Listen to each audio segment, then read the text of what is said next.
Mukhang out of place yata ako rito. Nakangusang bulong ni Raquel. Nakatayo lang siya sa sulok habang hawak ang isang wine glass. Hindi na niya mabilang kung nakailan na siya. Pinapanood niya ang mga bisita ng kanyang boss na may kani-kanyang ring hawak na wine glass. Magagarbo ang suot ng mga ito at nahihiya siya sa suot niyang simpleng asul na body-hugging dress. Raquel, kanina ba kita hinahanap? Nandito ka lang pala. Nakangiting wika ng kanyang boss na si Mrs. Alana Elizondo. Napakaganda nito sa suot na pulang dress. Nahihiyang ngumiti siya rito. Madam, dito muna ako. Ang dami kasing tao. Alam mo naman pong may pagka-introvert ako. Hindi ako makahinga sa dami ng bisita. Humalakak ito. Of course, maraming tao. It's my 50th birthday, Raquel. You're supposed to be enjoying my party. Nag-e-enjoy naman ako, madam. Gusto ko lang po talaga na mapag-isa. Nahihiya rin ako na in-invite pa ako rito. Hindi naman dapat ako kasama rito eh.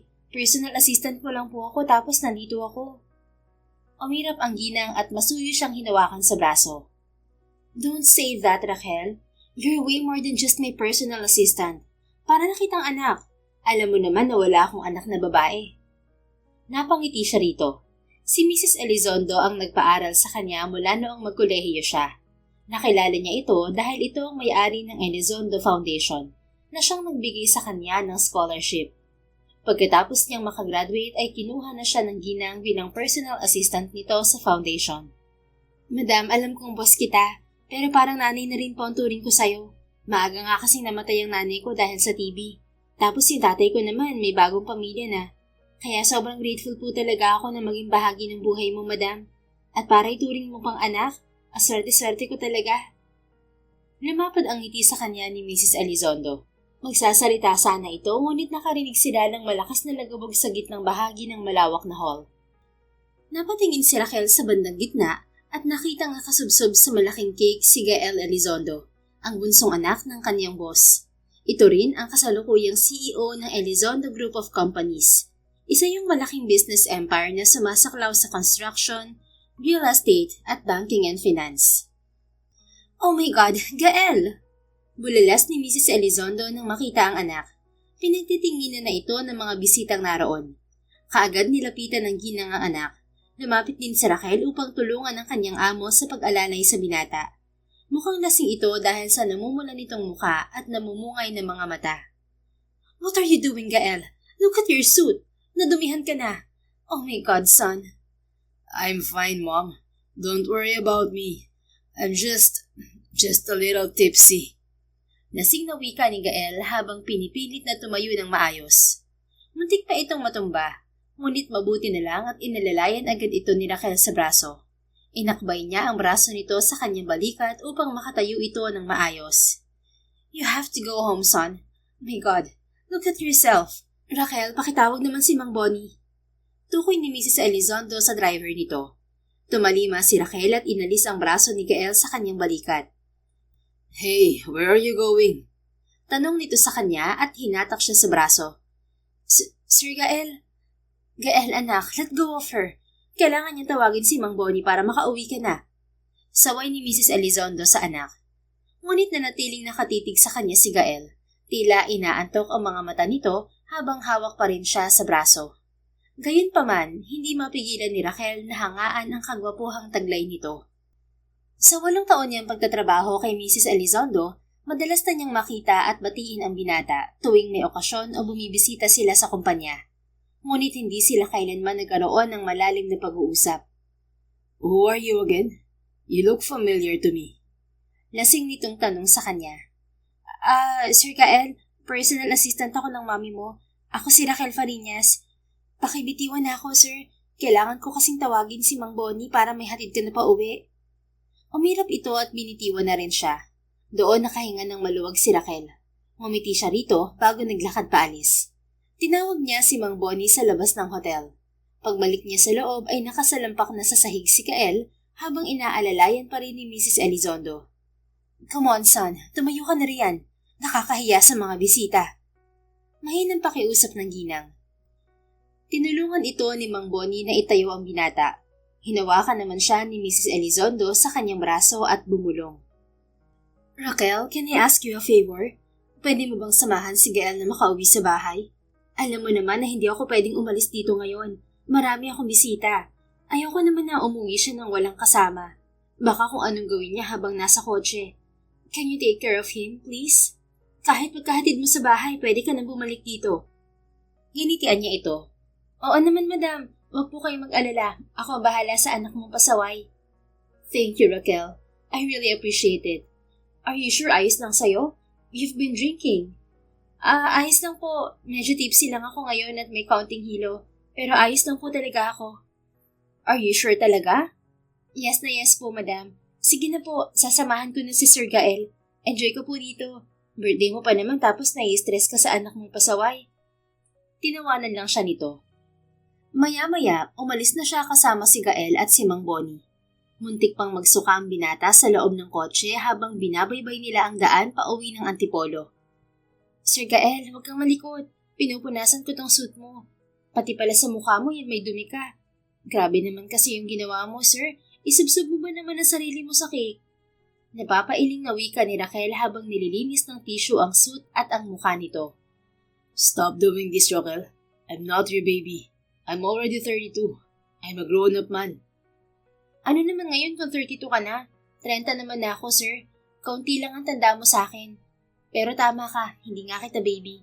Pero asal bata ka sa ginagawa mo. Why are you talking back to me, huh? I'm your boss's son. I am a CEO. You're not allowed to scold me. Napairap si Raquel at tinigil ang kanyang ginagawa. Sir Gael, alam ko ngayon lang tayo nagkausap ng ganito. At alam ko rin na anak ka ng amo ko. At mas lalong alam ko na CEO ka at ginagalang ka ng marami. Kaya lang, bilang anak-anakan at personal assistant ng mami mo, magre-react lang ako ng kaunti sa mga pinagagawa mo sa mismong party niya. Bakit kasi kailangan mo magpakalasing sa birthday party ni Madam at isubsob ang sarili mo sa malaking cake? Grabe ka, sir. Pwede namang uminom ng alak, pero wag sobra. Parang ako, medyo tipsy at hilo lang pero carry naman. Nagkibit balikat ito habang naniningkit pa rin ang mga mata. I was pushed. May tumulak sa akin sa cake, kaya ako nasubsob. Huwag mo akong pagbintangan, Raquel. Asus, natumba ka kamo sa sobrang kalasingan, sir. Ay nako. Narinig niya ang pagtawa ni Mang Bonnie habang nagmamaneho to. Ayan, tama yan, Raquel. Pagalitan mo yan si Sir Gael. Masyado kasing binibaby yan ni Mama Lana. Tama lang yung minsan na napapagalitan siya ng mga katulad mo. Mang Bonnie, pati ba naman ikaw? Pinagtutulungan niyo akong dalawa, ha? Lasing at kunot noong tanong ni Gael habang palipat-lipat ang tingin sa kanilang dalawa ni Mang Bonnie. Napailing na lang si Raquel. Alam mo, Mang Bonnie, tama ka. Kahit anak ng amo ko tong si Sir Gael, minsan kailangan nito ng sermon. Palagi ko kayang nakikita na nai-stress si Madam dahil dito kay Sir Gael. Tuwing weekend, umiinom to sa bar at nagpapakalasing. Mabuti sana kung may kasama siya, kaso wala. Nag-aalala tuloy palagi si Madam na baka mapaaway siya sa bar. Ay nako, ganyan talaga si Sir Gael pagkatapos mamatay ng Kuya Garrett niya. Wika ni Mang Bonnie. Natigilan siya at napatiti kay Gael na ngayon ay nakatulog na. Nakasandig ang ulo nito sa salamin ng bintana. Kung ganun, Mang Bonnie, hanggang ngayon pala dinadamdam pa rin niya ang pagkamatay ni Sir Garrett. 1 taon na rin ang nakalipas Naalala ko pa na 1 linggo na hindi kumain ng maayos noon si Madam. Nakita ko kung paano siya nahirapan at nasaktan sa pagkawala ng panganay niyang anak. CEO pa nun si Sir Garrett tapos bigla na lang siyang nawala. Napilitan tuloy si Sir Gael na saluhin ng kumpanya. Akala ko nga nun madali siyang makamove on. Hindi pala. Yun palang dahilan kaya palagi pa rin naglalasing si Sir Gael. Tama ka, Raquel. Hanggang ngayon, hindi niya matanggap na ganun lang nawala ang Kuya Garrett niya. Hayop kasi talaga yung nang-hold up sa kuya niya. Sana kinuha na lang ang wallet niya. Sana hindi na lang niya binaril at hinayaan na lang na mabuhay. Iba po talaga nagagawa ng pera sa tao, no? Kayang-kayang pumatay ng tao para lang sa pera. Mabuti na lang talaga at nakulong na yung taong gumawa nun kay Kuya Garrett. Naputo lang kanilang pag-uusap nang biglang umungol si Gael na tila naduduwal. Teka lang sir, huwag kang sumuka rito. Pigil niya rito. Ngunit huli na dahil sumuka na ito. Ang masama pa, sa mismong dibdib niya ito sumuka. Napangiwi na lang siya sa sobrang pandidiri. Yak! Sir Gael naman nakakainis ka. I feel relieved. Bulalas ni Gael at muling umayos ng upo at pumikit. Nangibabaw ang malakas na tawa ni Mang Bonnie. Nandito na tayo sa mansyon, Raquel. Ako lang aalalay kay Sir Gael. Maglinis ka na ng sarili mo sa loob.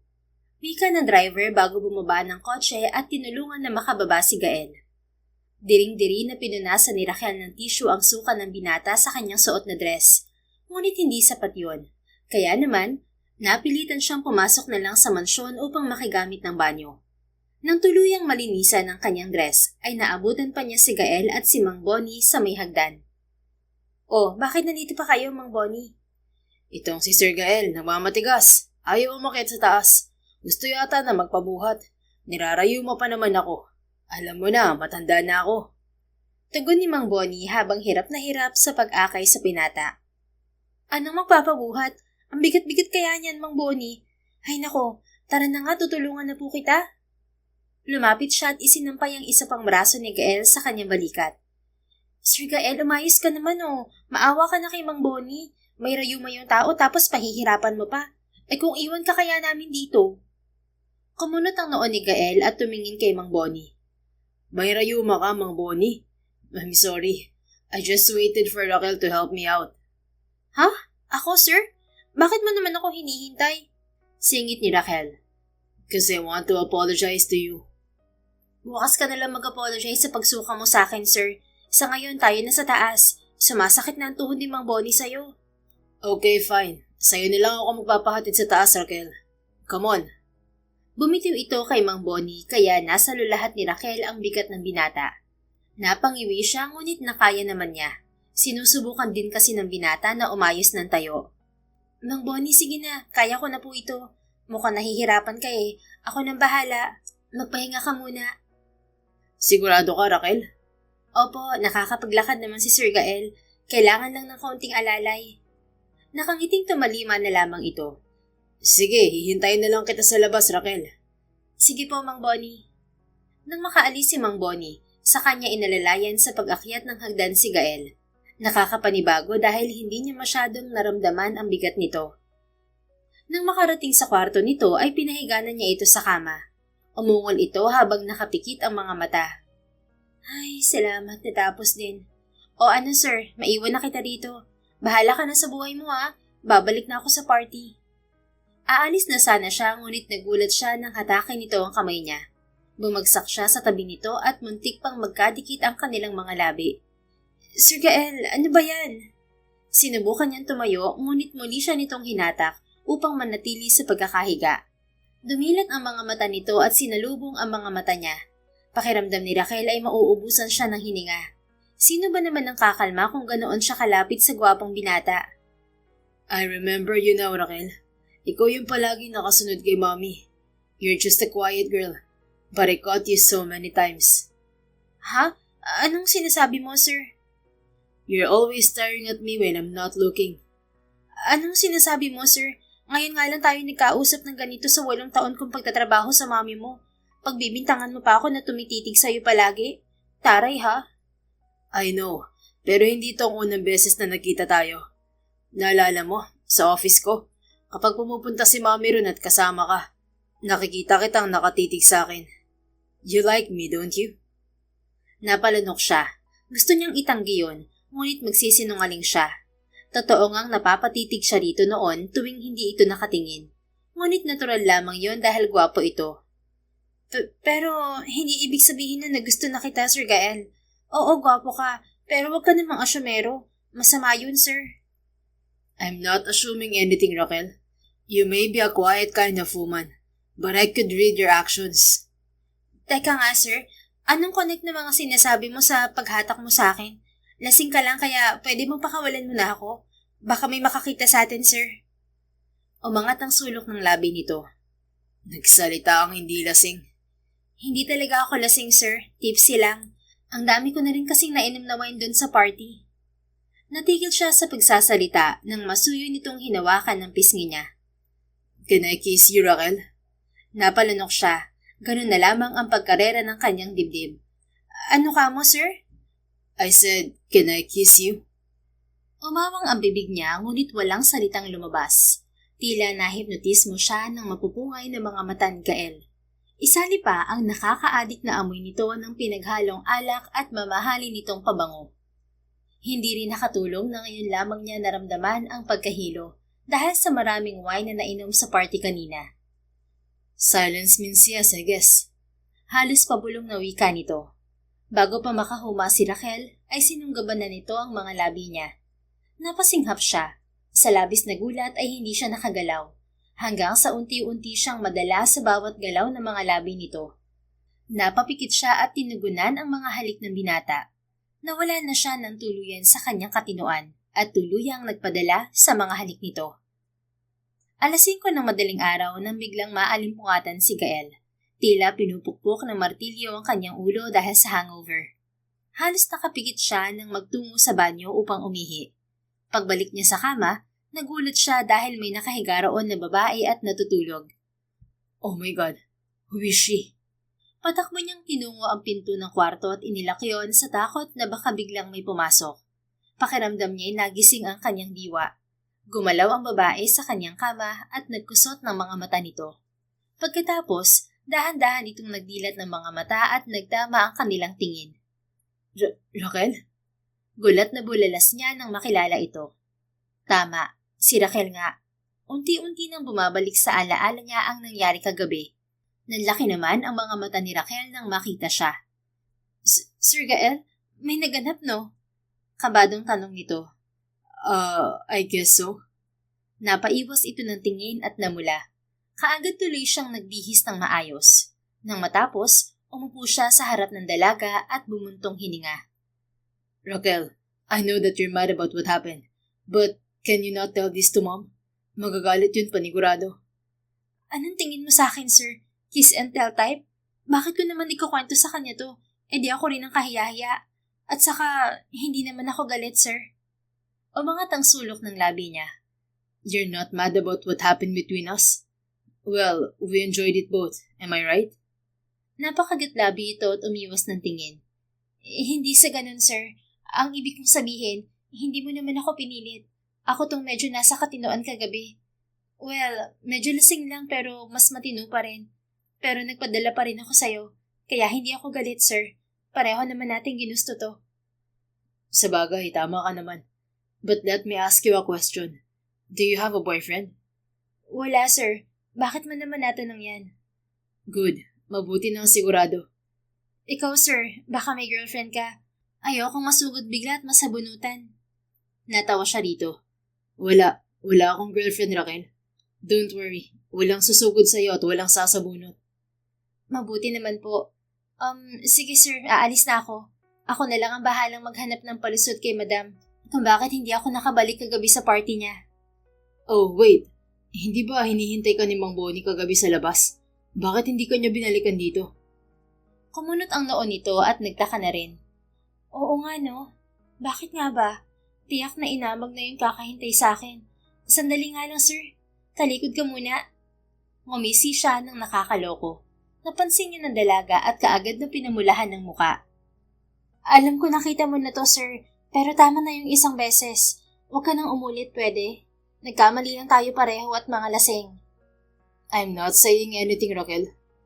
Yung mga ngiti mo kasi parang may sinasabi sir. Sige, hindi na lang ako ngingiti. Pinilit nga niyang hindi ngumiti, ngunit hindi pa rin niya napigilan. Kumawala ang mahina niyang tawa. Natigil lang siya nang may kumatok mula sa labas. Gael, nadyan ka ba? Tanong ng kanilang mayordoma na si Manang Ising.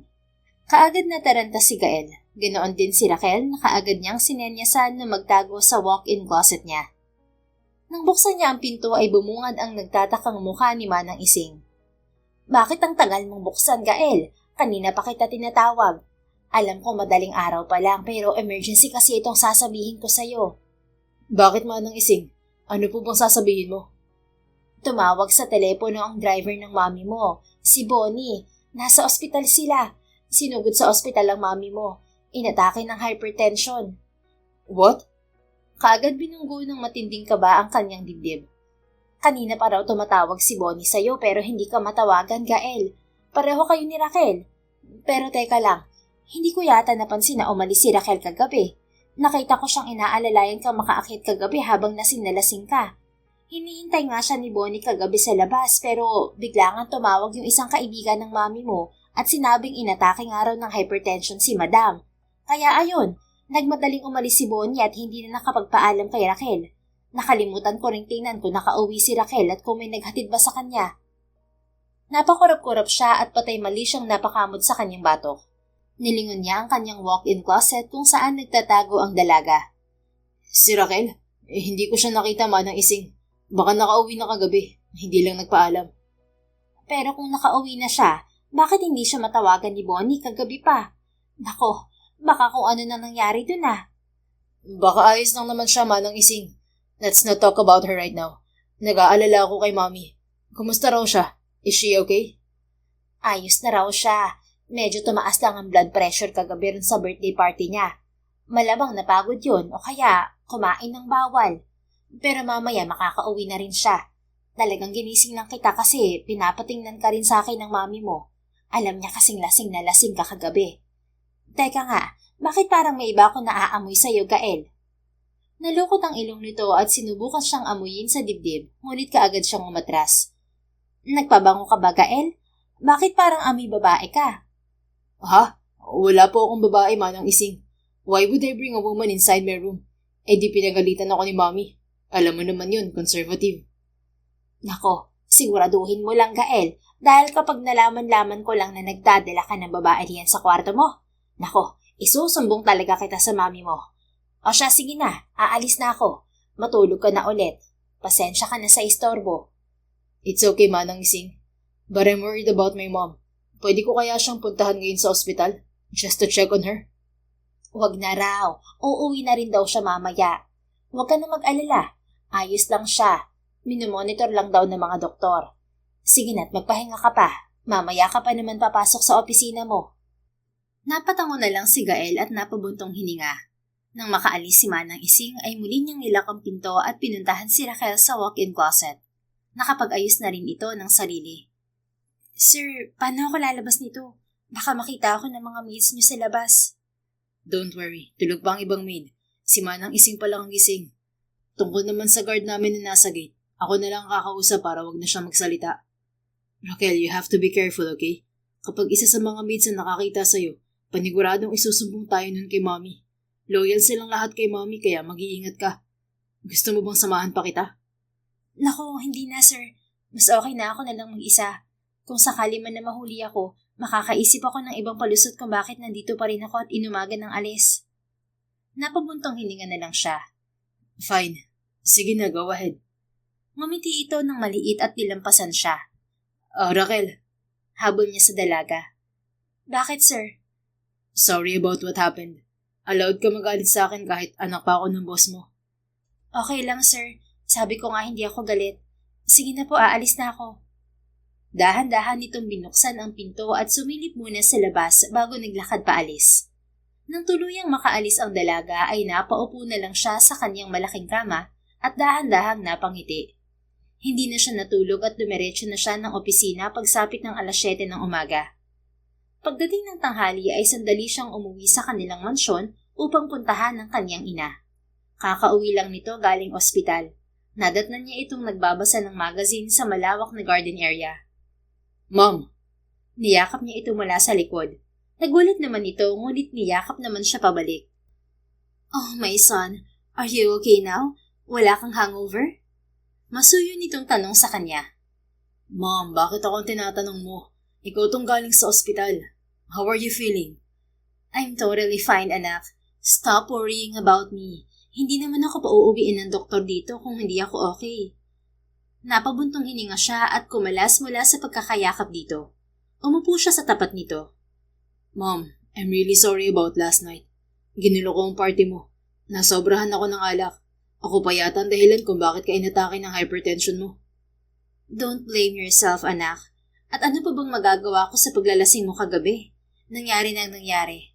Besides, bukod sa nasirang birthday cake ko, wala namang ibang nangyaring masama. Let's just move on. Napangiti siya rito. Kahit kailan talaga ay napaka-understanding ng kanyang ina.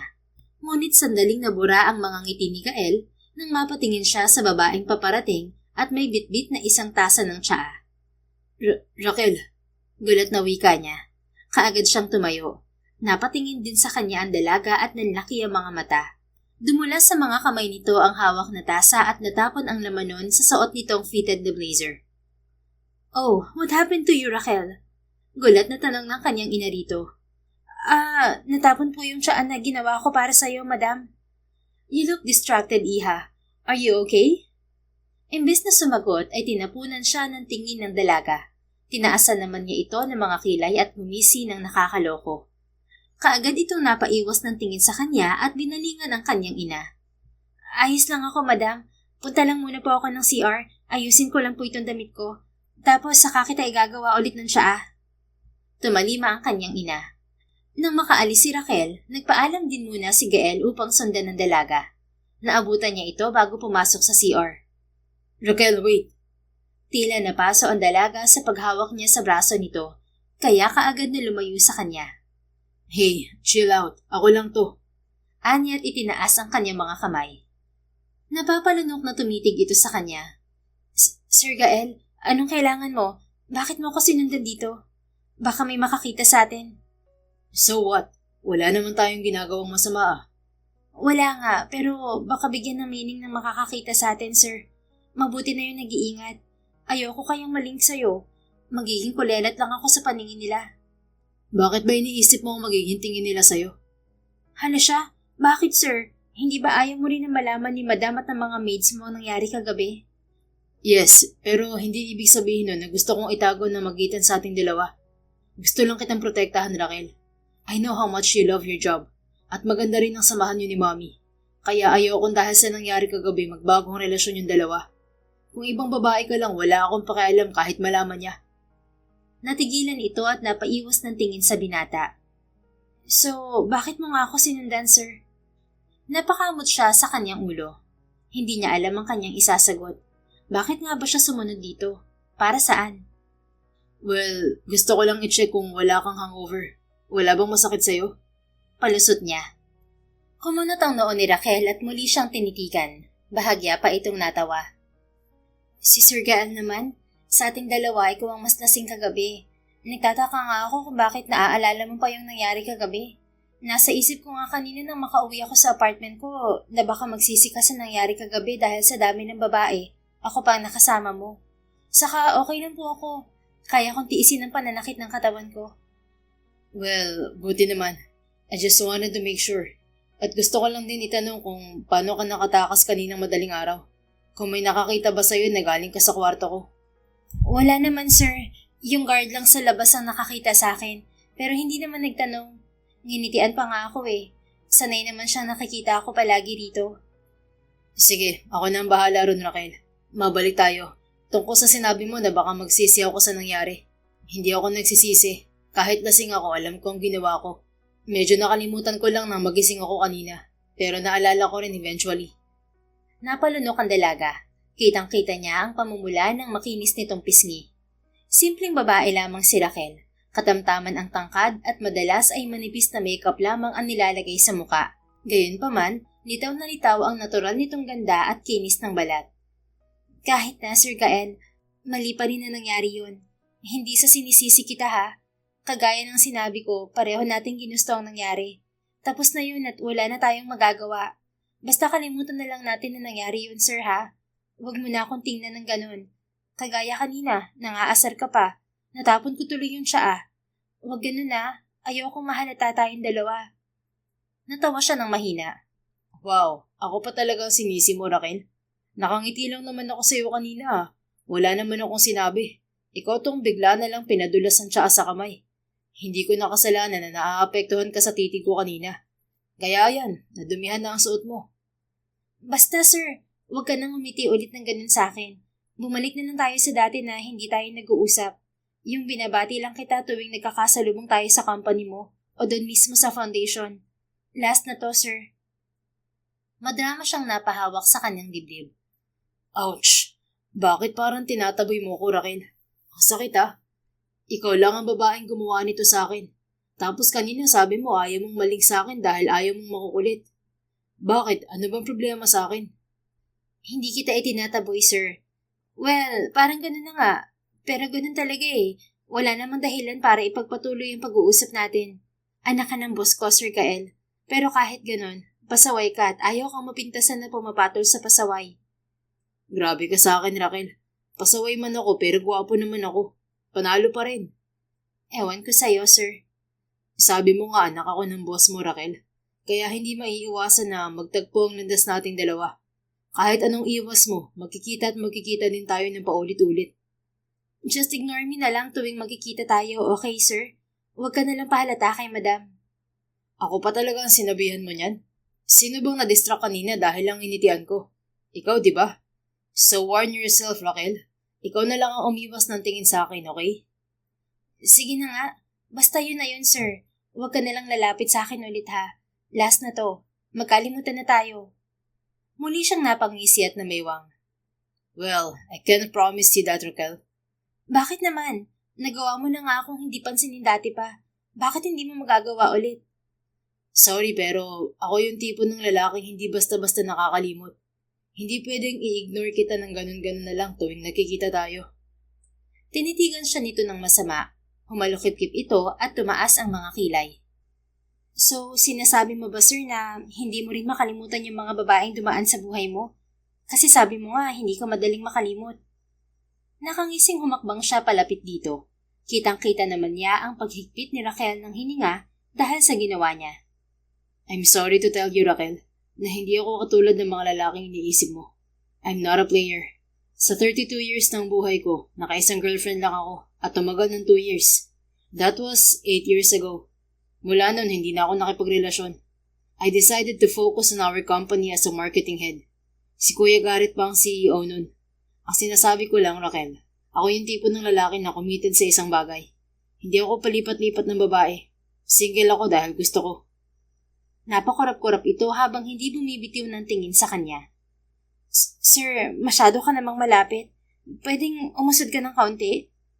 Napangisi siyang muli at bahagyang umatras upang bigyan ng espasyo ang dalaga. Ayaw niyang mailang ito ng tuluyan sa kanya. Maiinis siya kapag tuluyan itong lumayo, kaya kahit ayaw niyang hindi pansinin ang dalaga, gagawin na lamang niya ang nais nito. Okay, fine. Gagawin ko na ang gusto mo, Raquel. Good. Thank you, sir. Papasok na ako ng CR. Bumalik ka na kay madam. Baka magtaka pa yun at parehas tayong nawala. Masyado kang paranoid, Raquel. Just relax. Huwag kang masyadong kabahan. Tayo lang ang nakakaalam ng nangyari. Mamuso ito at nagmadali nang pumasok sa banyo. Naiwan doon si Gael habang nakangiti ng malapad. Sa mga sumunod na araw at linggo ay sinunod nga niya ang nais ng dalaga na wag itong kausapin tuwing nagkikita sila. Sa loob ng 2 buwan, nasa 10 beses lang silang nagkita ng dalaga. Aminado siyang gustong-gusto niya itong kausapin, ngunit pinipigilan niya ang sarili. Isang araw, abala siya sa kanyang opisina habang kausap ang kanyang sekretarya. Sir Gael, here are the reports from all our branches for the past month. Panimula ng 35 years old niyang sekretarya na si Fina.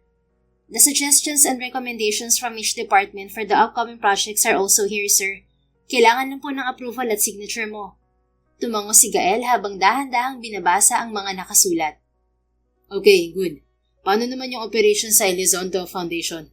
Any issues or problems reported nito mga nakaraang linggo? Wala naman po, sir. Lahat ng scholarship applications na process ng maayos at naka-organize lahat ng records at finances. Wala pong errors or delays. Napangiti ng bahagya si Gael. Alam niya kung sino ang dahilan kung bakit ganun kaayos ang lahat. Hindi lang yun dahil sa kanyang ina, kung hindi dahil na rin sa kasipagan ng personal assistant nito. Nang makaalis ang kanyang sekretarya ay tinawagan niya ang kanyang ina upang kamustahin to. Hello, my son. Bakit ka napatawag? Gusto lang kitang kamustahin, Mom. Where are you now? Kasama mo ba si Raquel? Wow, ako ba talaga ang gusto mong kamustahin o si Raquel? Mapang-asar nitong tanong. Natawa tuloy siya ng mahina. Bakit mo naman natanong yan, Mom? Akala mo ba hindi ko alam? You always ask me about her. Every time you call, nandyan lagi ang pangalan niya sa mga tanong mo. Hindi ka naman dating ganyan. It all started nung birthday ko at sinamahan kanyang umuwi habang lasing na lasing ka. I could sense na may hindi ako alam tungkol sa inyong dalawa. Napangiti na lang siya. Hindi niya inakala na mapapansin pa yon ng kanyang ina kahit pilit niyang tinatago. Aminado siyang simula nang may nangyari sa kanila ni Raquel, Biglang parang may mahika na nag-udyok sa kanya na mapalapit sa dalaga. Miss na miss niya ito palagi, pero kailangan niyang pigilan ng sarili dahil nangako siya rito na iiwasan nila ang isa't isa at kakalimutan na ang nangyari sa kanila. Mom, stop teasing me. Sagutin mo na lang ang tanong ko. Where are you? Fine, nasa ospital ako ngayon. Napatuwid siya ng upo at nabura ang mga ngiti. What? Bakit? Ano nangyari, Mom? Don't worry, hindi ako na ospital, si Raquel. Ha? Bakit? Ano pong nangyari sa kanya? Nawalan siya ng malay kanina habang nasa foundation kami. Actually, pangatlong beses na itong nangyari sa kanya. And this time, pinilit ko na siyang magpa-check up. That's why I'm here at the hospital, waiting for her test results. Kumalabog ang dibdib ni Gael. May namumuong dahilan sa kanyang isip kung bakit nangyayari yun kay Raquel. Holy freak. Pabulong na wika niya. Hello anak? Are you still there? Yes mom. Sa ospital mo siya dinala. Pupuntahan ko kayo. What? Pupunta ka? There's no need anak. Ayos naman na si Raquel. Hinihintay lang namin ang result. No mom. I insist. Narinig niya ang pagbuntong hininga ng ina. Sinabi na nito ang ospital kung saan ito naroon. Nagmadaling pumunta roon si Gael. Nang papasok na siya sa entrada ng ospital, nakasalubong niya ang kanyang ina habang inaalalayan nito si Raquel. Nagtama ang mga mata nila ng dalaga at kaagad nanlaki ang mga mata nito. Sir Gael, nagmamadali siyang lumapit dito. Tiningnan muna niya ang kanyang ina na ngayon ay napapairap na lang. Hay nako, pinigilan ko na tong si Gael na magpunta dito kaya lang masyadong makulit. Hindi niya pinansin ang paninermo ng ina. Mom, nakita ko yung driver mo sa parking area. Magpahatid ka na pabalik ng foundation. Ako nang bahalang maghatid kay Raquel. Uuwi na siya, di ba? Hindi pa ako uuwi, sir. Magtatrabaho pa ako, hindi ba, madam? Angil ni Raquel bago tiningnan ang kanyang ina na tila humihingi ng tulong. Ano ka ba, Raquel? Usapan na natin na hindi ka na magtatrabaho mula ngayon. You should rest. Sabi ko nga, susuportahan kita sa pagbubuntis mo, iha. Natigalgal si Gael. Kaagad siyang bumaling kay Raquel, ngunit nakaiwas lamang ito ng tingin sa kanya. You're pregnant? Hindi makapaniwalang tanong niya rito. Ang kanyang ina ang sumagot. Oo, buntis si Raquel. Ayoko nang ungkatin kung paano at bakit nangyari. Hahayaan ko na lang na siya mismo ang magsabi sa akin. Kaya sige na, Gael anak, ihatid mo na si Raquel sa apartment niya. Kailangan niya magpahinga.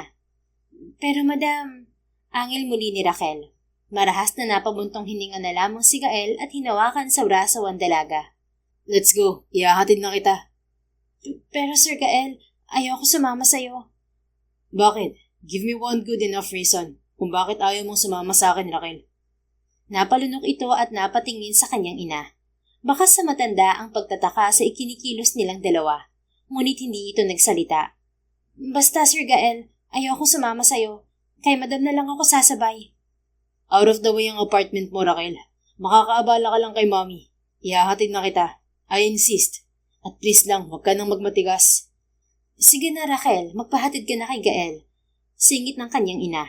He's harmless. Para makapagpahinga ka na rin. Ang sabi ng doktor, hindi ko pwedeng napapagod o nai-stress sa trabaho. Natikom ni Raquel ang bibig at tila wala nang nagawa. Kaya naman hinila na niya ang dalaga patungo sa kanyang kotse. Pinasakay niya ito sa shotgun seat at sinuotan ng seatbelt, ngunit itinulak nito ang dibdib niya. Ako na, sir. Anito at kusa nang ikinabit ang seatbelt. Umayos si Gael ng upo at napahawak na lang sa kaharap na manibela. Nasa parking area pa rin sila at hindi pa siya nagmamaneho. Kanina pa nagwawala ang puso niya sa mga nalaman. I'm the one who got you pregnant, Raquel. Paninindigan kita sa ayaw at sa gusto mo. Lumingon to sa kanya. Paano ka nakakasigurong sa'yo to? Kailangan ko pa bang itanong yun sa'yo? Raquel, alam ko na ako lang ang lalaki na kalapit sa'yo in the past 2 months. Wala kang boyfriend, di ba? So, sino pa bang ama niyan? Ayos lang, sir. Wala kang kailangang panagutan. Ilang araw ko na rin pinag-iisipan kung sasabihin ko sa'yo ang tungkol dito o hindi. Kaya lang sabi ko, wag na lang. Wait, alam mo nang buntis ka bago ka pa magpa-check up? Hindi naman ako tanga para hindi ko mapansin na nag-iiba ang katawan ko, Sir Gael. Kaya nag-pregnancy test ako noong 1 linggo. Positive ang lumabas. Tapos kanina sabi ng doktor, 2 months na tong baby sa tiyan ko. Gusto ko sanang itago kay madam to, kaso nawalan ako ng malay kanina. And you didn't bother to tell me about this nung una pa lang? Bakit pa, sir? Ayos lang talaga. May ipon naman ako. Yun ang gagamitin ko sa panganganak. I don't get it. Bakit ayaw mong panindigan kita? I'm serious, Raquel. Ano kung batang nasa tiyan mo? Hindi pwedeng wala akong gawin. Tapos malalaman ng mami mo? Sir, alam mong pareho tayong malalagot kapag nalaman niyang may nangyari sa ating dalawa. Baka matanggal ako sa trabaho. Ayos nung yun sa akin pero ayaw kong magalit siya. Tapos ikaw, ayaw mo rin na ma-stress siya sa'yo, di ba? May hypertension siya. Baka atakihin siya kapag nalaman na ikaw ang ama ng pinagbubuntis ko. Masyadong komplikado kaya wag na lang. Mas magiging komplikado kapag hindi niya nalaman ng totoo. Apo niya yan, Raquel. Kung nag-aalala ka kay mami, sasabihin natin sa kanya ng dahan-dahan. Yung hindi siya mabibigla. And I'm sure na kapag nalaman niyang apo niya ang pinagbubuntis mo, matutuwa pa yun. Paano ka naman nakakasiguro, sir? My mom has always wanted me to give her a grandchild. Hindi na raw kasi ako bumabata. At siya pa, magagalit sa'yo. Hindi mo ba alam na parang anak na rin ang turing niya sa'yo? Sigurado ako na matatanggap niya ang lahat kapag sinabi natin ang totoo sa kanya. Just trust me. Aakuin ko lahat. Ako rin ang magpapaliwanag sa kanya. Mas itatakwil ako ni ma'am kapag hindi ko kayo pinanindigan. So please, Raquel, wag mo naman akong pahirapan ng ganito. Hindi makapaniwalang tumitig na lang sa kanya ang dalaga. Sir? Don't call me sir. Hindi mo ako amo. Tawagin mo na lang ako sa pangalan ko. Anak ka nga kasi ng boss ko, Sir Gael. So what?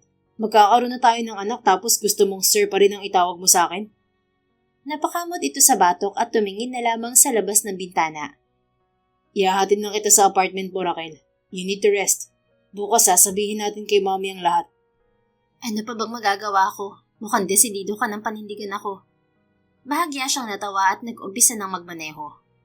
Alam mo, sa lahat ng babaeng nabuntis at gustong panindigan ng lalaki, ikaw lang yata ang hindi masaya. Do you hate me that much? I don't hate you. Then, why are you acting like that? Naisip ko kasi ang magiging anak ko. Ano kayang mararamdaman niya kapag nalaman niyang nabuo siya, hindi dahil sa nagmamahalan ng mga magulang niya. Nabuo siya sa isang gabi na hindi pinag-isipan at dala lang ng alak. Napaisip ng malalim si Gael. Totoo ang tinura ng dalaga.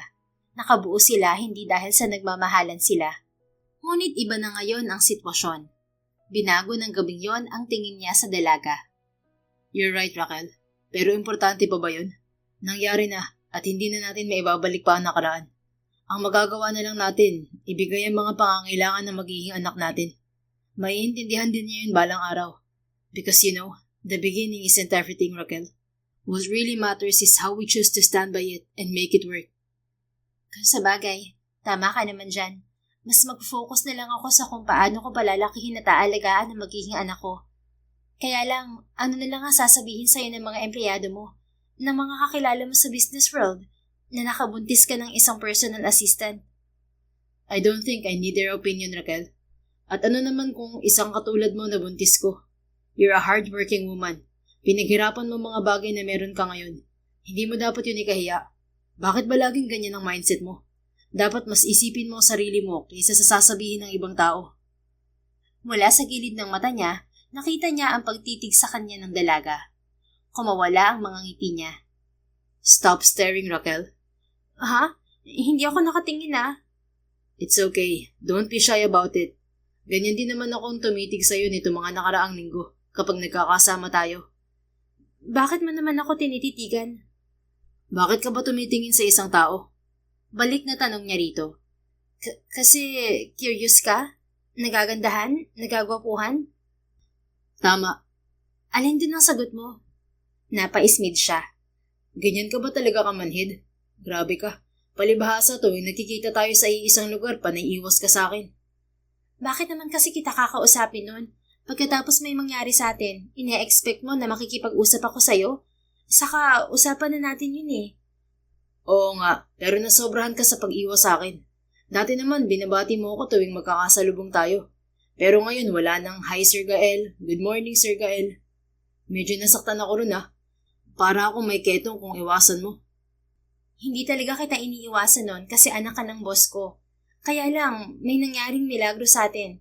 Nakakahiya kaya yon. Kaya malamang iiwas ako. Saka ayoko nga kasing mahalata ng mommy mo. You were trying so hard to avoid me, Raquel. Tingin mo, hindi niya nahahalata yun? Hindi siguro. Wala naman siyang tinanong sa akin eh. Pero kung ganun pala na nakatitig ka sa akin tuwing nasa iisang lugar tayo, isa lang ang ibig sabihin nun. Ano naman? Napapangitan ka sa akin. Natawa siya rito. What? No, of course not. You're beautiful, Raquel. Huwag mo nga akong pagbintangan ng ganyan. Nakatitig ako sa'yo kasi nagagandahan ako sa'yo, okay? Natahimik to. Hindi ba niya ito tingnan ay batid niyang pinamulahan ito ng muka. See, natahimik ka. Hindi ko makapaniwalang nagagandahan ako sa'yo. Masyado yatang maliit ang tingin mo sa sarili mo. Tumawa ito ng mapait. Pasensya ka na, Gael. Nasanay lang ako na maliitin ang sarili ko. Paano ba naman kasi? Yung tatay ko, wala namang pakialam sa akin. Ni hindi ako maisipan na puntahan o dalawin. Alam naman niya kung saan ako nakatira pero wala eh. Masaya na siya sa pangalawang pamilya niya. Napabuntong hininga na lang siya dahil sa lungkot na nahimigan niya sa boses ng dalaga. Hindi niya alam ang tungkol doon. Natahimik na sila hanggang sa makarating sila sa tapat ng apartment building nito na tinuro mismo ni Raquel. First time niya kasing nakarating doon. Salamat sa paghatid, Gael. Anito pagkatapos bumaba ng kotse. Pinagbuksan pa niya ito ng pinto. I'll fetch you up tomorrow, Raquel. Don't worry. Akong bahala sa'yo bukas habang sinasabi natin kay Mami ang tungkol sa atin. Ano ba yan? Kinakabahan ako. Huwag kang kabahan. Magiging maayos ang lahat bukas. Ang isipin mo na lang, alagaan mo ang sarili mo. Akong bahala sa'yo. Napangiti ito. Maya-maya, nag-umpisa na itong maglakad papasok ng apartment building. Ngunit hindi pa man ito nakakalayo ay tinawag na niya ito. Raquel, wait! Lumingon to sa kanya, nakangiti pa rin. Bakit? I know that having a baby wasn't part of your plan, Raquel. Pero naniniwala ako na isang blessing ang pagdating niya sa buhay mo. Sabi mo nga, may iba ng pamilya ang tatay mo at hindi ka magawang kamustahin. But look, magkakaroon ka na ng anak. Dahil sa baby na nasa tiyan mo, magkakaroon ka na ng sarili mong pamilya. Siyempre, kasama ako ron. Ako ang ama niya eh. Salamat, Gael. Napagaan ang mga sinabi mong loob ko. Kailangan ko rin pala minsan ng mga encouraging words. Madalas kasi, inaabala ko na lang ang sarili ko sa trabaho para hindi ko maramdaman ng lungkot. Pero don't get me wrong ha, masaya ako dahil sa suporta at pagmamahal ng mommy mo. Para na rin ako nagkaroon ng nanay. At tama ka, na itong baby na nasa tiyan ko ang magiging pamilya ko simula ngayon. Hindi ko na dapat iniisip pa ang isang taong ayaw naman sa akin. Dapat mag-focus na lang ako sa mga taong nasa paligid ko ngayon. Napangiti si Gael habang nakatitig sa mukha ng dalaga. Nakangiti nitong hinawakan ng tiyan. Simula ngayon, iikot na lang ang mundo ko sa magiging baby ko. At kasama ka rin doon syempre. Yun ay kung sigurado ka talagang gusto mong maging bahagi ng buhay namin ng baby ko. Lumawak ang mga ngiti ni Gael. Humakbang siya palapit dito habang hindi inaalis ang mga mata sa mukha nito. I've never been sure of anything in my life, Raquel. Ngayon lang. Gusto kong maging bahagi ng buhay niyo ng magiging anak natin. Salamat, Gael. Nagpapasalamat ako kasi ikaw ang naging ama ng magiging baby ko. Kasi kung ibang lalaki siguro, baka tinakbuhan na ako. Thank you rin sa pagtitiwala. From now on, katuwang mo na ako sa baby natin, okay? Nagpalitan sila ng mga ngiti. Hindi tuloy na iwasan ni Gael na maalala ang unang beses na nahalikan niya ito noong gabing yon. Hindi niya maiwasan na mapatitig sa mapupula nitong mga labi. Gael, magpapaalam ka na naman ba kung pwede mo kong halikan? Untag sa kanya ni Raquel. Tila nabasa nito ang balak niyang gawin. Natawa na lang tuloy siya at napailing. Are you a mind reader? Hindi. Ganyan mo rin kasi ako tiningnan nung gabing lasing tayo bago ka nagpaalam na hahalikan ako. At hindi ka sumagot ng oo o hindi. So, I assume that it's a yes. Hindi naman ako nagkamali ng naisip, di ba? Kinagat nito ang ibabang labi kasabay ng pag-iwas ng tingin. Huwag na lang natin pag-usapan yun. Pakiramdam ko sa sabog na ang pisngi ko dahil sa hiya. Hinawakan niya ang baba nito upang silipin ang magkabila nitong pisngi. Natawa siya nang makitang namumulang mga ito. Tama ka. Parang nagmumurang kamatis yung pisngi mo. Nahihiya ka ba, Raquel? Bakit naman ako mahihiya? Ikaw tong sumunggab sa akin nung gabing yun. Wala na talaga ako magawa nun kasi tinuka mo na ako. Wow, parang ang dating tuloy, pinilit kita. Hindi naman. Ay, bakit ba natin pinag-uusapan yun? Sige na, bumalik ka na sa office mo. Mukhang naistorbo ko pa ang trabaho mo. Makakapaghintay ang trabaho, Raquel. Ginusto ko talagang puntahan ka nang malaman ko nasa ospital ka. I was so worried. Bahagya itong napangiti. Salamat ulit. Sige na, papasok na ako sa loob. Hintayin na lang kita bukas kapag sinundo mo ako. Alright, I'll go ahead. Take care of yourself, ha? Just rest, okay? Oo na, sige na. Nang tuluyang makapasok sa apartment building ang dalaga, napangiti na lang ng malaki si Gael. Hindi niya inasahan ang mga nalaman niya ngayong araw, ngunit labis na saya ang naramdaman ng kanyang puso ngayon. Hindi niya alam kung dahil ba yun sa magkakaroon na siya ng anak, o dahil naging maganda ang takbo ng usapan nila ni Raquel. O baka naman pareho. Ano man ang dahilan, basta masaya siya. Kinabukasan, maagang sinundo ni Gael si Raquel. Paglabas pa lang niya ng apartment building ay naghihintay na ang binata sa labas ng kotse nito. Nakasuot lamang ito ng simpleng puting dress shirt at itim na pants, ngunit makalaglag pa nga na ang kagwapuhan nito. Let's go? Nakangiting yaya nito at nakalahad pa ang isang kamay sa harap niya. Nakangiti rin na tinanggap ni Raquel ang kamay nito at pumasok na sa kotse. Pagdating sa mansyon, naabutan nila si Mrs. Elizondo sa dining table at humihigop ng kape. Kaagad itong tumayo nang makita siya. Oh, Raquel, I didn't know you're coming here. Hindi ba sabi ko sa'yo magpahinga ka na lang muna? How are you feeling? Nahihilo ka pa ba? Kanina po, madam. Sabi nga po ng doktor morning sickness daw po yun. Pero ayos naman po ako. Well, as much as I'm happy that you're here, pero bakit nga ba nagpunta ka rito? May kailangan ka ba? Sinundo ko siya, ma'am. Singit ni Gael. Napatingin dito ang ginang habang nagtataka ang muka. Bakit? May hindi ba ako nalalaman? And since when have you two become close? Nakakapagtaka na magkasama kayong dalawa ngayon. Ma'am, bago ang lahat, umupo ka muna ulit. We have an important matter to say. Napakibit-balikat ito at umupo naman ng maayos. Ganon din ang ginawa nila ni Gael. Tumikhim ang binata bago nagsalita. Ma'am, alam ko mabibigla ka sa sasabihin namin. Pero sana huwag ka munang magalit, okay? Ano bang sasabihin yung dalawa? Pinapakaba niyo naman ako? Madam, I'm sorry. Tungkol po ito sa baby na dinadala ko ngayon. Kabadong wika ni Raquel. What about it, Iha? Anong kinalaman ni Gael dito?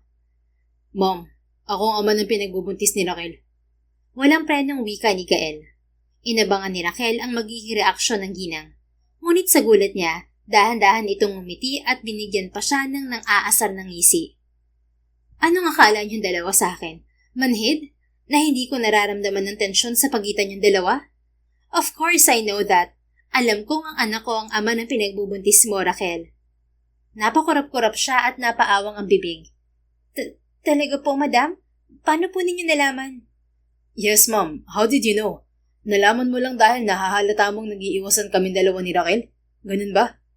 Takang tanong ni Gael. Hindi lang dahil doon. Si Manang Ising, nakita niyang inumaga ng labas mula sa kwarto mo si Raquel noong gabi ng birthday ko. Sinabi niya sa akin ang nakita niya. Nakita po ako ni Manang Ising, pero bakit hindi niya ako pinuna? Kabadong tanong ni Raquel. Well, naisip niya siguro na matanda na kayo pareho ni Gael. Mabuti na lang din na sa akin niya sinabi. At least, hindi ko na kinailangan na manghula kung bakit kayo nag-iiwasan nitong mga nakaraang buwan. You were too obvious. Akala niyo naman hindi kayo naglampungan? Ano, sa akin pa ba kayong dalawang mahihiya? At hindi ko na rin kayo tatanungin kung paano niyo nabuo ang apo ko. Hindi na mahalaga yon. Ang mahalaga ngayon ay ang ikabubuti niyong mag-ina. Napakagatlabi na lang si Raquel at napatingin kay Gael na ngayon ay nakatingin din sa kanya. Nakangiti ito na tila nakahinga na ng maluwag. Tumikhim si Mrs. Elizondo at muling nagsalita. Bago ang lahat, tatanungin ko muna kayong dalawa. Napag-usapan niyo na ba kung anong gagawin niyo? Napag-usapan po namin ni Gael na pananagutan niya ako. Sagot ni Raquel. Good. And since apo ko ang dinadala mo, Raquel, kailangan mo munang tumigil sa pagtatrabaho at tumira dito sa mansyon. Nanlaki ang mga mata niya sa gulat. Teka lang po, madam. Ako? Titira dito sa mansyon? Hindi naman po kailangan eh. May maayos naman po akong apartment. Mas maganda na dito ka nakatira para na mamonitor namin ni Gael ng pagbubuntis mo. Besides, mag-isa ka lang sa apartment. Paano kapag may hindi magandang mangyari sa'yo doon at wala kaming kaalam-alam? Saka paano kapag may kailangan ka o gustong kainin? Mahirap ang mag-isa habang nagdadalang tao, iha. Mas mabuti na nandito ka. Mas safe ka rito. Pero, nilingon niya si Gael upang humingi ng tulong. Ngunit nakahalukip-kip lamang ito at tila walang kabalak-balak na umanga na sa desisyon ng ina. Gael, tawag niya rito. What? Tama naman si Mom. Mas mabuting dito ka na tumira habang nagbubuntis ka, Raquel. Pero hindi naman tayo mag-asawa para magsama sa iisang bubong. Hindi rin tayo nagmamahalan. Hindi ba, madam? Anong iisipin ng ibang tao kapag nalaman nilang dito na ako nakatira? Nakangiting umiling-iling sa kanya ang ginang. I don't care about what other people say, Raquel. Besides, there's nothing you can protect now. Malalaman at malalaman din ng mga tao na si Gael ang ama ng pinagbubuntis mo. Ano pang mawawala kung malaman nilang dito ka nakatira sa mansyon kahit hindi mo asawa ang anak ko? At malay mo, bago ka pa manganak, maging kayo ni Gael. Mas maganda yon. Kilala kita at alam ko magiging mabuti kang ina at asawa. Kaya you have all my support, iha. Babatukan ko tong si Gael sa oras na hindi niya ginampanan ng tungkulin niya sa inyo ng apo ko. Pinamulahan siya ng pisngi. Nang tingnan niya ulit si Gael, ay sobrang lapad na mga ngiti nito. Parang natutuwa pa sa nangyayari. Tiningnan niya ito ng masama kaya napaseryoso ito at tumikhim bago nagsalita. It's a good suggestion, Raquel. Tama naman si Mommy. Who knows, baka nga mas makabuti sa ating dalawa na dito ka nakatira. And knowing my mother, alam kong may balak siyang ipakasal tayong dalawa dahil may anak tayo. Teka, kasal? Bumaling siya kay Mrs. Elizondo at nakangiti lamang ito sa kanya ng matamis. Muli siyang bumaling kay Gael nang magpatuloy ito. Alam mo kasi, Raquel, hindi uso sa pamilya namin ang marriage for convenience. Si Ma'am saka si Dad, nagpakasal sila dahil mahal nila ang isa't isa. Kaya lang, ibang sitwasyon natin. Nauna ang baby bago ang kasal. At wala tayong relasyon. So, ang naiisip na paraan ni Mommy, pagsamahin tayo sa iisang bahay para magkaroon tayo ng chance na makilala ang isa't isa. You know what I mean? Kaya pumayag ka na. Kaagad bumaling si Raquel sa ginang. Madam, sigurado ka po ba sa balak mo? Hindi ka nabibigla? Kasi naman, nahihiya na nga ako dahil sa nangyari sa amin ng anak mo, madam. Tapos ngayon, gusto mo pa kaming pagsamahin sa iisang bahay para maikasal balang araw? Parang imposible naman po yun. I mean, oo, gwapo si Gael. Kaya nga ako bumigay eh. Kaya lang po, paano siya? What do you mean by that, iha? Si Gael po, paano kapag may ibang babae siyang minahal? At ako po, paano rin po kung hindi ako ma-inlove sa kanya? At paano kapag hindi ako sumang-ayon sa gusto niyong mangyari? Magagalit ka po ba sa akin, madam? No, of course not. Kaya ko lang naman gusto na maging kayo ng anak ko kasi isang katulad mo ang gusto ko maging manugang ko balang araw. But if ever man na hindi niyo talaga magustuhan ng isa't isa, then it's okay. Sapat na sa akin na magiging nanay ka ng apo ko. I just know na magiging mabuti kang ina sa kanya. You're a great woman, Raquel. Kahit sino gugustuhin na maging manugang ka. At pangako, hindi ko kayo pipiliting magpakasal kung hindi talaga kayo magkakasundo sa huli. Basta dapat magkasundo kayo pagdating sa apo ko. Tila may humaplo sa puso ni Raquel at napangiti na lang siya rito. Puno man ng pag-aalinlangan, hindi na siya umangal pa sa gusto nito. Malaki ang utang na loob niya kay Mrs. Elizondo. Simple lamang ang hiling nito at walang mawawala sa kanya kapag sumunod siya. Noong araw din na yon ay inasikaso na ni Gael ang paglipat ni Raquel sa mansyon. Sinamaan pa siya ng binata na kunin ang kanyang mga gamit sa apartment. Nagpaalam siya ng maayos sa landlord bago siya sumama kay Gael. May sarili siyang kwarto sa mansyon, katabi lang mismo ng kwarto ni Gael. Are you fine here? Komportable ka ba? Tanong sa kanya ni Gael matapos siya nitong tulungan na ayusin ang mga gamit niya sa malaking cabinet. Umupo muna siya sa malambot na kama bago nakangiting tumingin sa binata. Ayos na ayos ako dito. Ang laki-laki nga ng kwarto. Para ako nasa luxury hotel. Paano pa kaya yung mismong kwarto mo? Siguro mas malaki pa rito. Ngumisi ito at humalokip-kip. Tila may naisip itong kalokohan. Bakit? Gusto mo bang makita ang kwarto ko? Pwede mo namang tingnan. Sasamahan pa kita. Ila, hindi no. Curious lang ako. Saka bakit ko gugustuhin na makita ang kwarto mo? Baka mamaya kung ano pang gawin mo. Kilala na kita, Gael. Hey, masyado naman yatang masama ang iniisip mo sa akin, Raquel. I can still be a gentleman, lalo na pagdating sa'yo. You're carrying our baby. Sorry naman, hindi ko lang talaga maiwasan na pag-isipan ka ng ganun. Nag-iingat lang ako. I know I can be impulsive with my actions, especially when I'm drunk. Pero maniwala ka, hindi ko na uulitin yun. But don't get me wrong, hindi ko pinagsisisihan ang ginawa ko. My only mistake was that I never once thought about how I would affect you. Na mabubuntis ka, na matitigil ka sa trabaho mo. Desisyon ko naman na ituloy ang pagbubuntis ko, Gael, at wala naman akong sinisisi. Pareho natin ginusto yon. Saka mahal ko tong baby ko kahit hindi ko pa pinapanganak. Kaya ayos lang na matigil ako sa trabaho ko. Basta para sa magiging anak ko. Nalulungkot lang ako kasi walang taon din ako nagtrabaho kay madam. Paano na siya ngayon? Wala na siyang personal assistant na kasing sipag ko. Tumawa ito sa biro niya. Well, as of now may nahanap na si Mommy na magiging kapalit mo. Yung kasing sipag mo. Mas importante kasi sa kanya na hindi ka mapagod at ma-stress.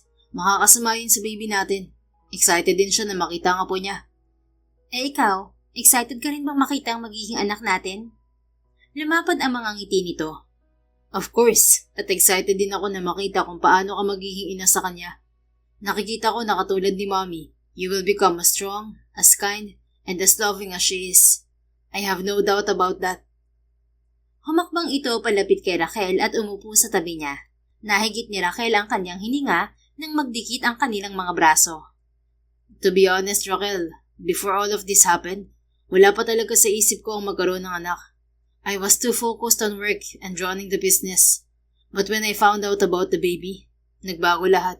I started imagining what our child would look like. Whether they will have your eyes or your smile, o baka naman sa akin magmana.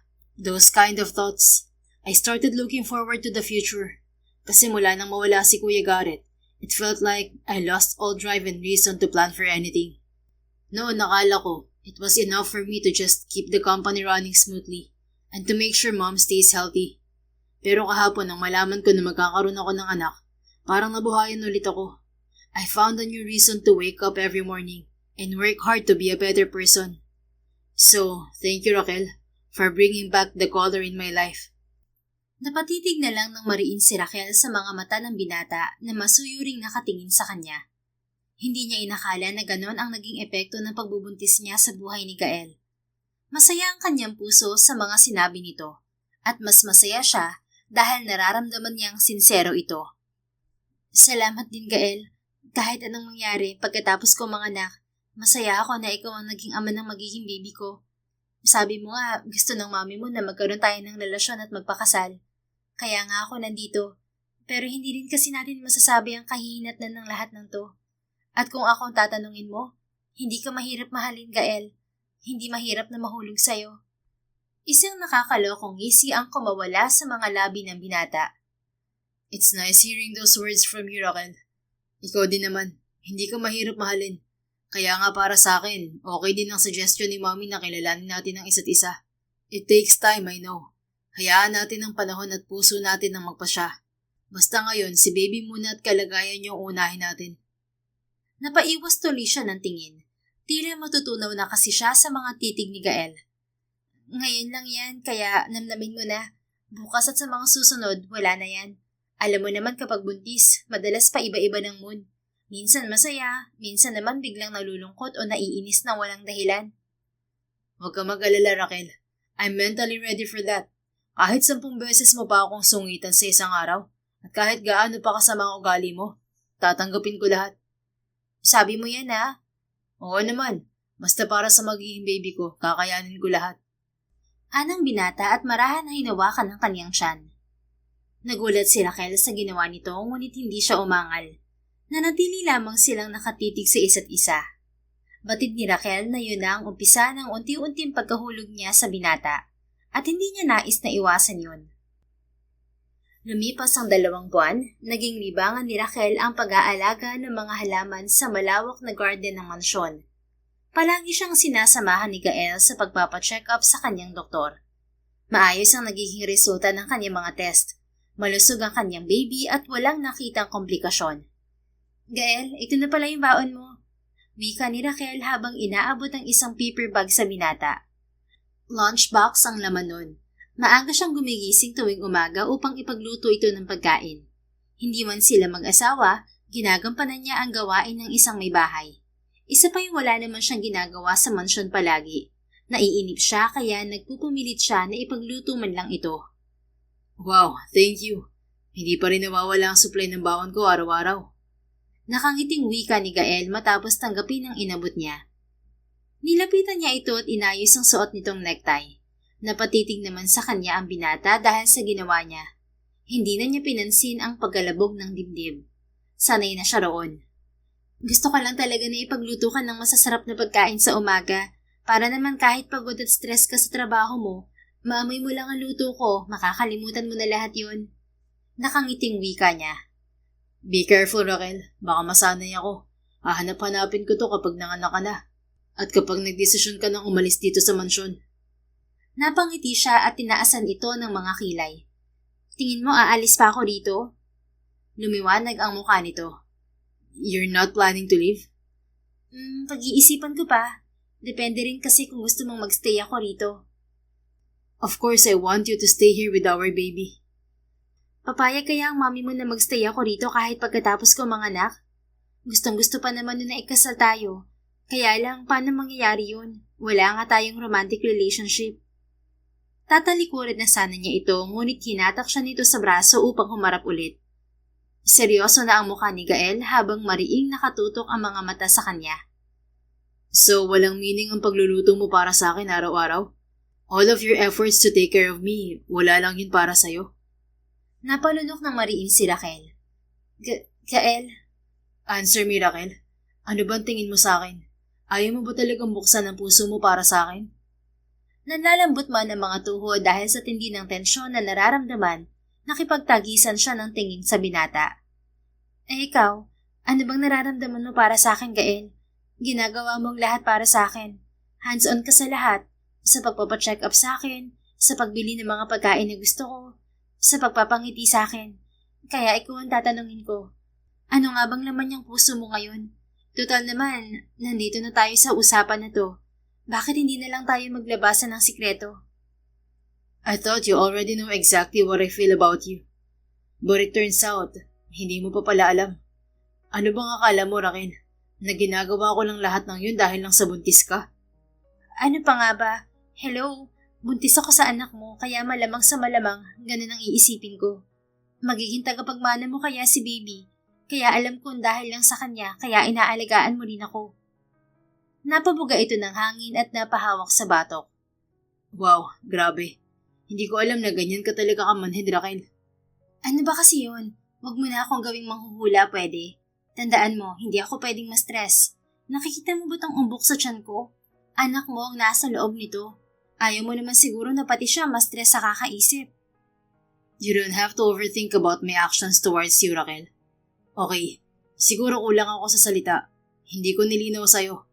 I'm sorry kung naguluhan ka sa mga kilos ko. Hindi kasi ako sanay na maging vocal sa nararamdaman ko. I tend to show my love through my actions. Napairap na lamang si Raquel. Offer ka naman sa explanation, Gael. Bakit hindi ka na lang maging direct to the point? Bahala ka nga riyan. Tinalikuran na niya ito, ngunit kaagad itong humabol ng salita. I love you, Raquel. Please don't turn your back on me. I love you. There, I said it. At oo, noon pa suko na ang puso ko sa'yo. Sa palagay mo ba papayag akong dito ka tumira at alagaan ka kung hindi kita gusto? Kung tutuusin, pwede ko namang sabihin kay mami na mag-co-parenting na lang tayo. Pero I took the chance na mas ilapit ang sarili ko sa'yo dahil mahal kita, Raquel. At nangangarap ako na pakasalan ka kapag gusto mo na rin ako at mahal. Nakatalikod man at natuod mula sa kinatatayuan, napangiti na lang si Raquel ng malaki. Yun lang naman ang gusto niyang marinig mula rito. Alam na niya yon dahil nararamdaman niya sa mga kilos at pagtrato ng binata sa kanya. Mas nakakakilig lang kapag sinabi na mismo sa kanya ang mga salitang yon. Sa totoo lang kasi, simula nang tumira siya sa mansyon at nakita ang good side ni Gael, unti-unti na ring bumigay ang puso niya rito. Lumingon siya rito at nagkunwaring galit. Humalukip-kip pa siya at tinaasan ito ng kilay. Are you mad, Raquel? Kabadong tanong nito at ilang ulit pang napalunok. Ano sa tingin mo? Ang tagal ko kayang hinintay na sabihin mo yan mismo sa akin. Nahihiyang napabuntong hininga ito. I'm sorry for taking so long to say it, Raquel. I was scared. Natakot ako na baka ibang maging sagot mo. I was afraid that things might change. Or worse, you wouldn't feel the same way. I just thought that showing it to you was enough. Pero mali ako. I should have told you every single day how much you mean to me and how much I care for you. Dahan-dahang napangiti si Raquel. Hindi niya napigilan ang makaramdam ng matinding saya sa pag-amin ng binata.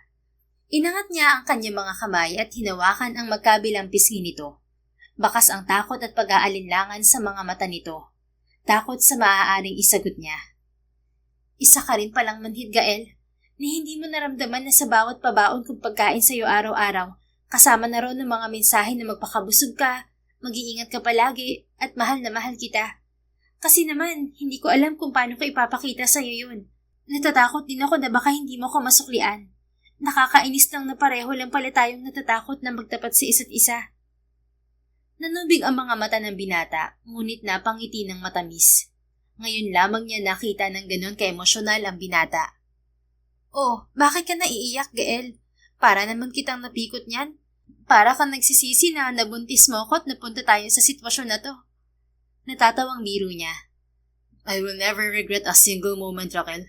No matter how we started, and no matter how long it took for us to understand each other.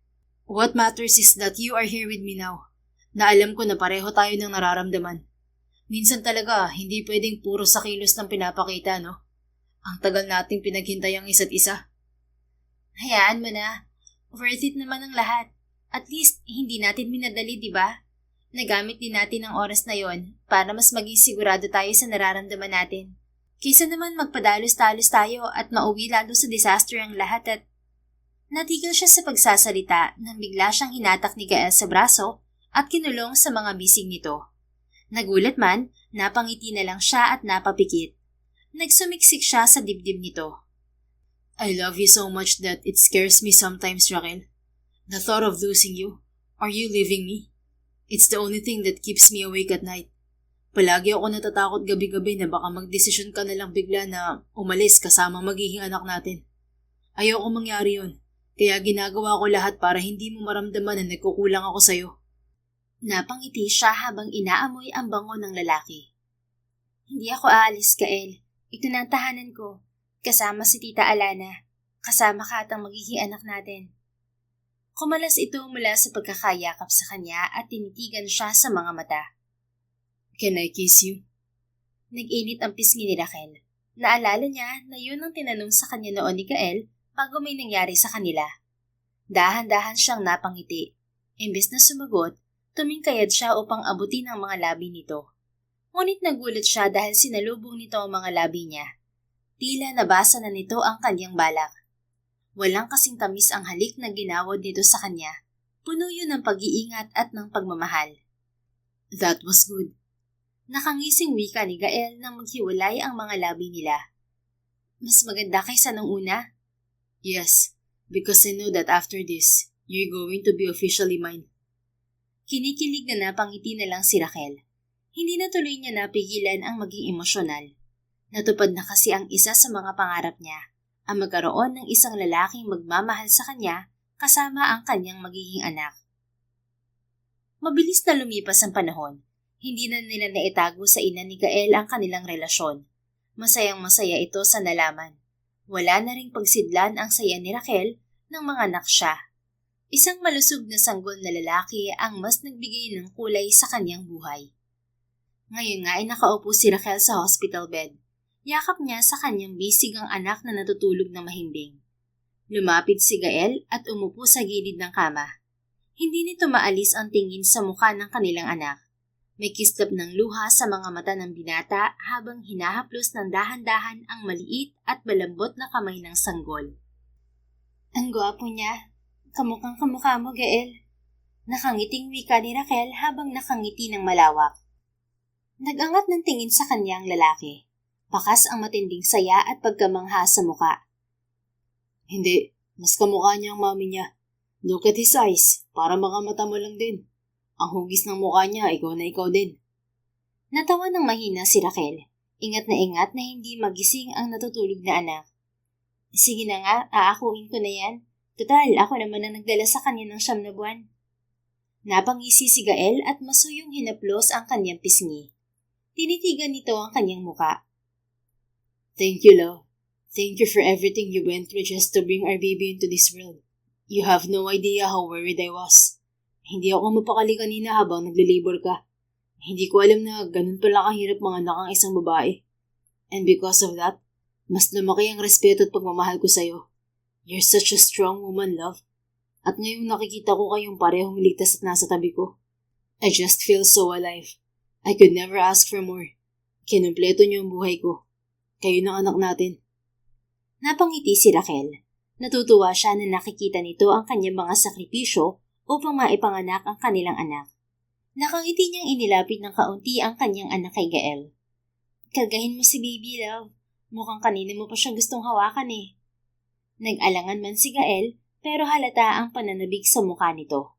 Nanginginig pa ng bahagya ang mga kamay nito nang kargahin nito ang kanilang anak. Halos hindi ito humihinga habang nakatingin sa kanilang munting anghel.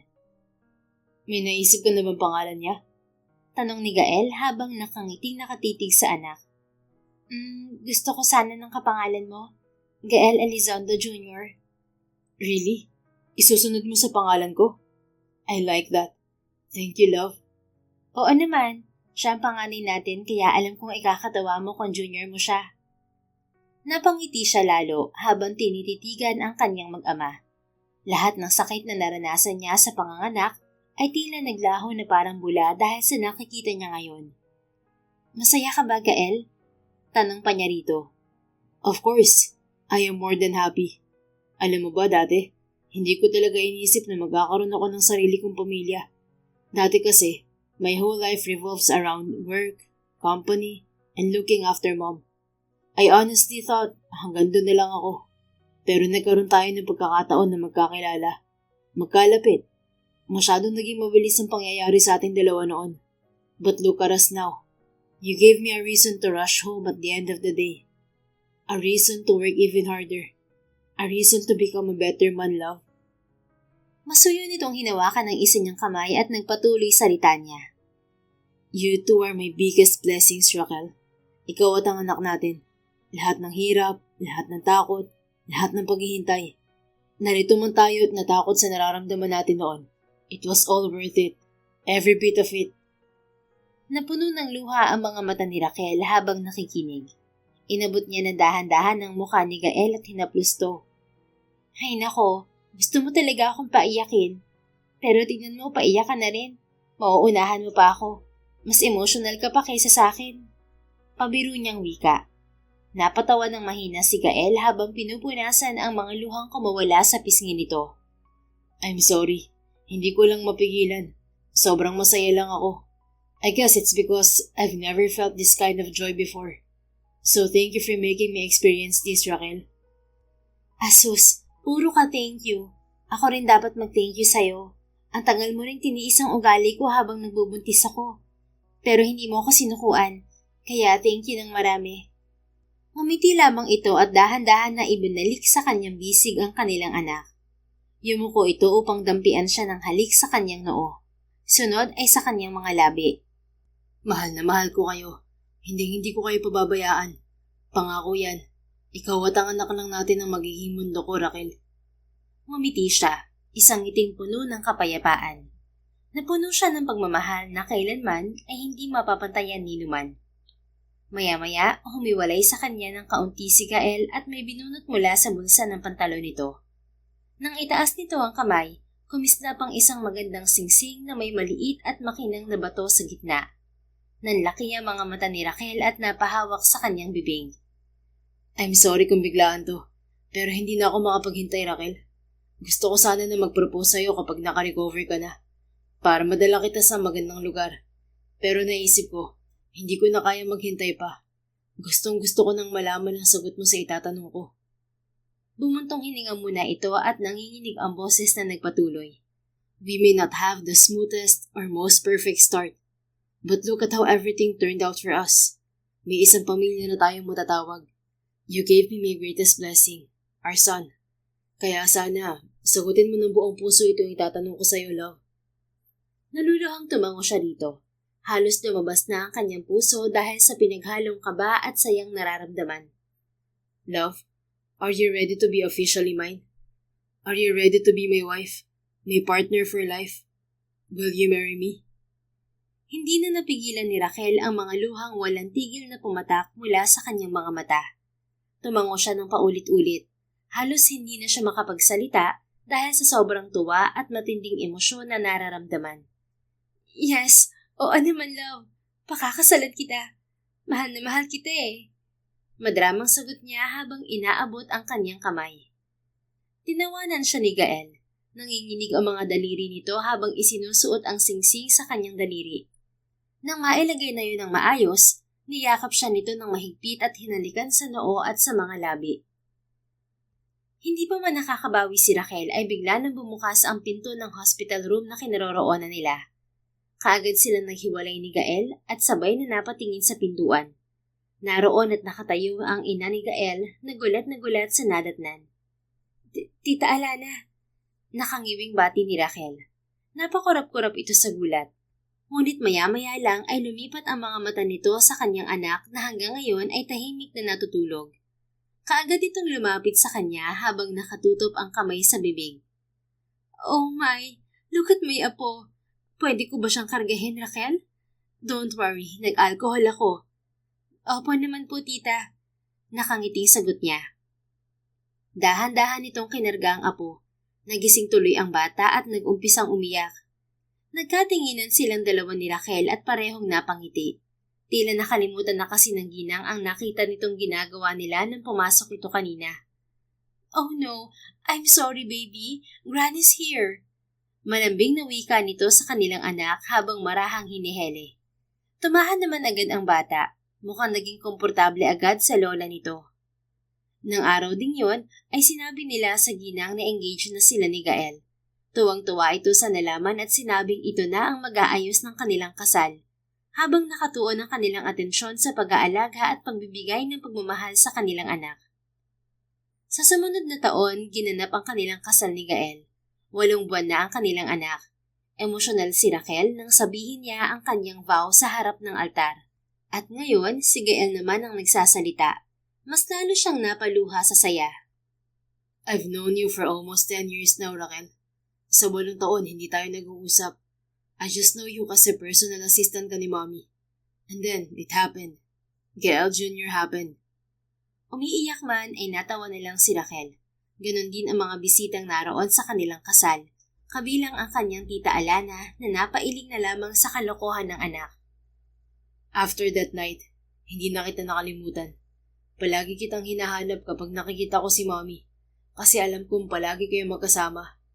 I try to distance myself from you because that's what you wanted before. Kasi ayaw mong magalit sa'yo si Mommy. Kasi nga naman, anak ako ng boss mo. But the plot twist is, botong-boto pala si Mommy sa'yo. Kaya wala kang nagawa ng pilitin kanyang tumira sa mansyon. I was so happy that time. Kasi mas madalas na kitang makikita at makakasama. I just know back then that I admire you as a woman. Hanggang sa hindi ko na malaya na nahuhulog na pala ako sa'yo. And now you're here with me, sa harap ng altar, at sa harap ng mga taong saksi ng pagmamahalan natin. I just wanna say that even if everything happened so fast between us, I know, and we both know, that what we share is real love. Mahal na mahal kita, love. I love you too. Lumuluhang tugon ni Raquel kahit hindi pa ito tapos magsalita. Tinawanan tuloy sila ng mga bisita. Hindi rin nagtagal ay nagbitaw na ng vow si Gael. Natapos ang seremonya na puno ng sigla at saya. Magkahawak kamay silang lumabas ng simbahan habang sinasabuyan ng mga bulaklak. Wala nang hihilingin pa si Raquel sa mga sandaling yon.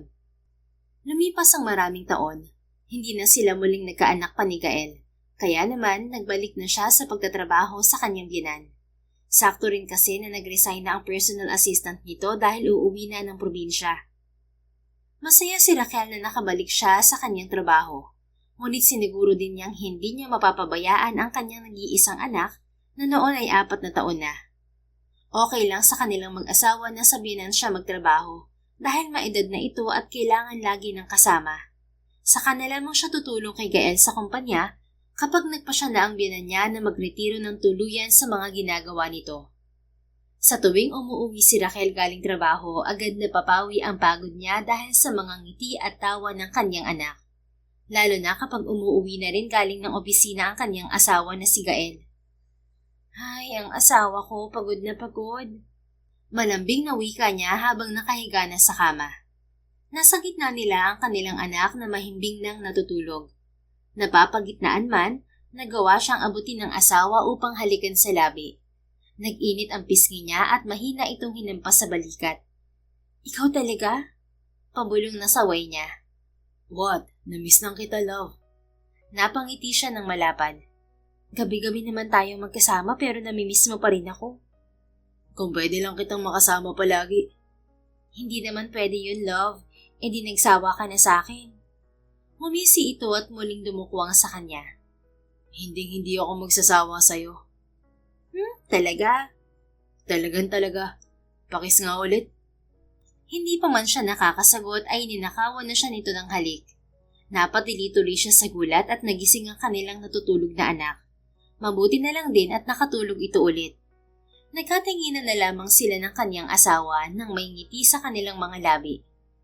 Isang simpleng gabi lang yon, ngunit naging espesyal dahil kasama niya ang kanyang mag-ama.